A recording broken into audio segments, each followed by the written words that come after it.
A new report by SBM Intelligence reveals Nigeria's kidnapping crisis has exploded into a multi-billion naira industry. Between July of last year and June of this year, at least 4,722 people were abducted in nearly 1,000 incidents across the country. In related violence, 762 people were killed. The report states kidnappers demanded a staggering 46 billion naira in ransoms, but ultimately secured over 2.5 billion naira. The Northwest region was identified as the epicenter, with Zamfara State recording the highest number of victims.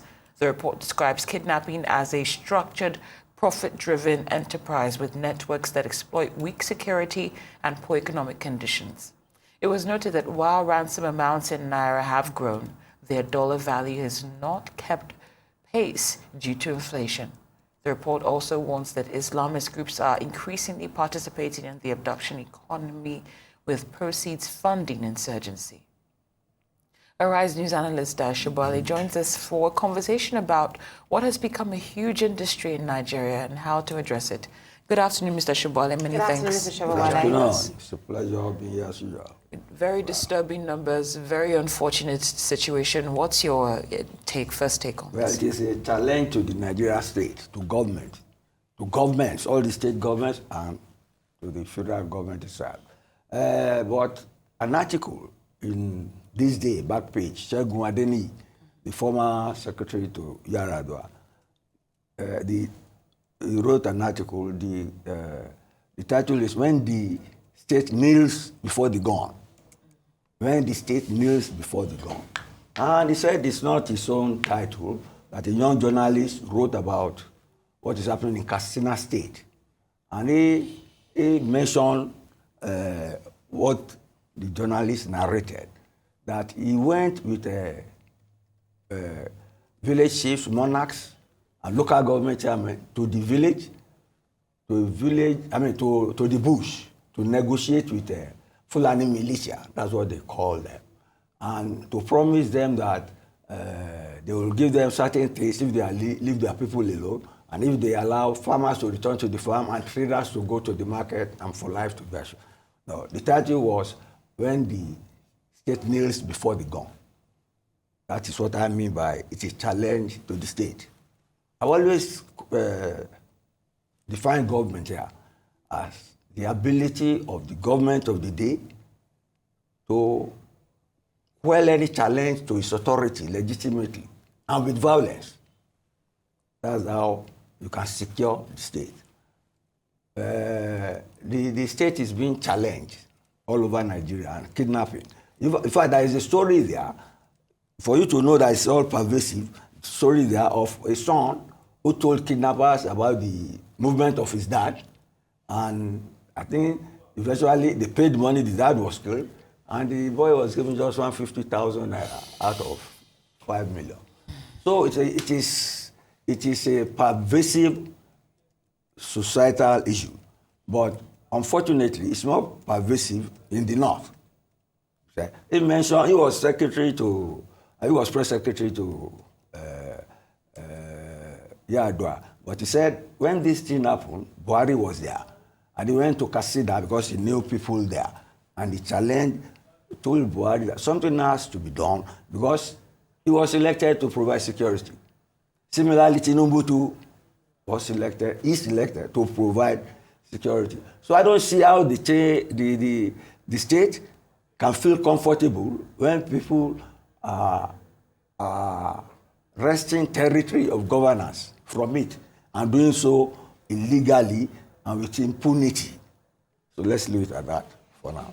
I like that you brought that up. These are very pertinent issues. Now, obviously, we know that this kidnap industry that has exceeded 2.5 billion naira it's been fueled by people. You know, it's been fueled by individuals wherever and whoever they may be. Now, I want to talk about the response because it almost seems as though when it comes to cases of kidnapping, there is almost a very lackadaisical and an analysis paralysis in handling these issues, you know, because the more ignorance and the more we relax about it, the more they persist. Now, we're talking about an Kidnap, it has become such an industry because it has been allowed to grow for this long. What would you say is stopping our government from tackling these issues once and for all? Because they continue to happen. But you have mentioned it yourself, self-paralysis. Yes. That is the problem. But you see, the kidnappers did not emerge from space. They emerged from us. It is the state of corruption in the system, the display of opulence, especially by the ruling class and by politicians especially. And you see, in some instances, you see some religious leaders have been kidnapped. Some judges have been kidnapped. In the briefing there, you see there was a judge who was kidnapped and they paid 70 billion naira or something like that. Where would somebody, if they did not know that that money was somewhere, how will they kidnap a person like that? It is an industry. It is an and it is an industry that can be detected and brought down easily. It's like you have a fraud in the bank. Mm-hmm. It has to be, there must be an insider, there must be connivance, and then you can use technologies to track the money. Because I've heard of people going with bankers to the forest, you get me? And then, if the bankers do not have access or communication with these people, if somebody did not give the kidnapper some information about who has money and who does not, this things will not happen. So it's collusion and connivance, and you say those in power now do not directly suffer because they have security protecting them. So I would say the attitude to it is lackadaisical. But I want to warn you. You see, we have always, the leaders, political leaders, democratic leaders, have always been afraid of military intervention.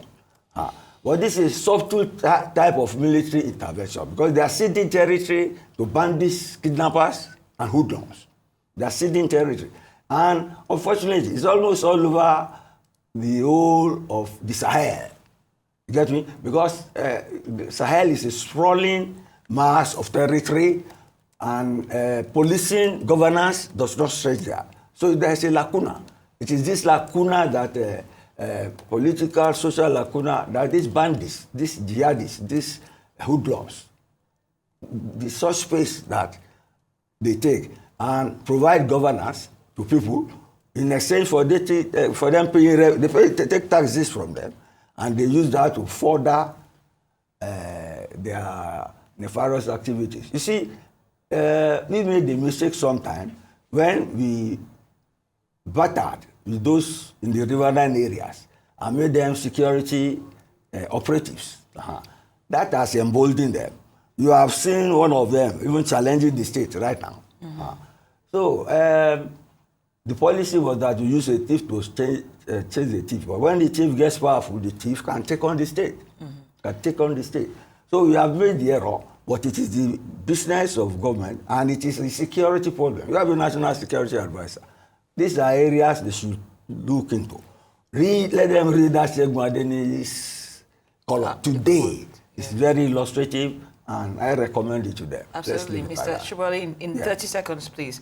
30 seconds. 30 seconds. I know it's quite difficult, but this is also happening at the time where we've seen the maiden edition of the African Defense Chiefs Summit that happened in Abuja. Are you optimistic that with this report and that happening simultaneously, we might be closer to a solution? It's a step in the right direction. But that is diplomacy, that's international. Mm-hmm. We are talking of internal terrorism now, because it's a form of terrorism, financial terrorism. That's what kidnapping is all about. Yes, if they coordinate, because okay, we have problems now. We have military regime in some area, but if they share information, create a special force for the Sahel, I think it will minimize some of these things. But unless and until corruption is put down, and we have leadership that values transparency, accountability, and integrity, we will always have this problem. Because the opulence will always attract illegal people who don't want society to have peace and stability. That's just the cross-up. It's about 30 seconds. Yes, you did well.